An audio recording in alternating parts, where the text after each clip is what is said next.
திருநெல்வேலி கொடைக்கானல் போன சீரீஸ்ல டே 2 விளாக பார்க்க போறோம். டே 1 விளாக நின்று பார்க்கலைன்னா டே 1 விளாக பார்த்துட்டு பார்த்தேன். காலைல எழுந்துச்சு அப்படியே கிளம்புனோடனே அப்படியே போய் ஃபர்ஸ்ட் விசிட் பண்ண இடம், நம்ம ஃபர்ஸ்ட் போன இடம் வந்து சுவிசிட் கிளம்பிடுறோம். வியூஸ்லாம் ரொம்ப அழகா இருந்துச்சு. அப்படியே மேகமா பனிமூட்டமா அப்படியே இருந்துச்சு. பார்க்கறதுக்கே அவ்வளவு அழகா இருந்துச்சு அந்த பிளேஸ். அதை முடிச்சு நெக்ஸ்ட் அப்படியே நம்ம போயிருந்தது வந்து பில்லர் ராக்ஸ் போயிருந்தோம். அப்படியே போயிட்டு அங்க போயிட்டு போட்டோ ஷூட் எல்லாம் பண்ணிட்டு போட்டோ எடுத்துட்டு அதை முடிச்சுட்டு அப்படியே நம்ம டிராவல் பண்ணி போனோம். அடுத்து எல்லாருக்கும் பிடிச்ச இடம், எல்லாருக்கும் தெரிஞ்ச இடம் குணா கேவ் தான் போயிருந்தோம். குணா கேவ் ரொம்ப தூரம் உள்ள போயிட்டே இருந்துச்சு. போய்கிட்டே இருந்தோம். நாங்களும் வாக்கபிள் டிஸ்டன்ஸ் நினைச்சு அப்படியே டிராவல் பண்ணி போய்கிட்டே இருந்தோம். ரொம்ப தூரம் உள்ள வரைக்கும் போயிடுச்சு. கடைசியில சுபாஷ் இடத்த பார்த்தாச்சு.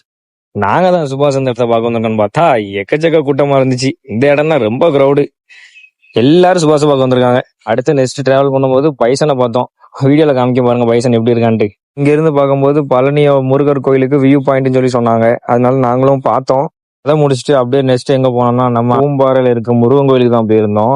அங்க வந்து என்ன சொல்றாங்கன்னா பழனி ஆண்டவரை பாக்குறதும் நம்ம பூம்பாறை முருகரை பாக்குறதும் ஒண்ணு அப்படின்னு சொல்லி சொல்றாங்க. அங்க வந்து முருகர் வந்து குழந்தை வேதத்துல இருக்காரு. பூம்பாறை முருகரை கும்பிட்டா நமக்கு நல்லது நடக்கும்னு ஐதீகம். அப்புறம் என்ன நைட்டு டின்னர் முடிச்சுட்டு ரொம்ப டயர்ட் ஆயிருச்சு. அப்படியே கிளம்பியாச்சு. கிளம்பி மார்னிங் ஒரு 5 o'clock இங்க வந்து ரீச் ஆயிட்டோம். அப்படியே எல்லாரும் வீட்டுக்கு கிளம்பியாச்சு. பாய்.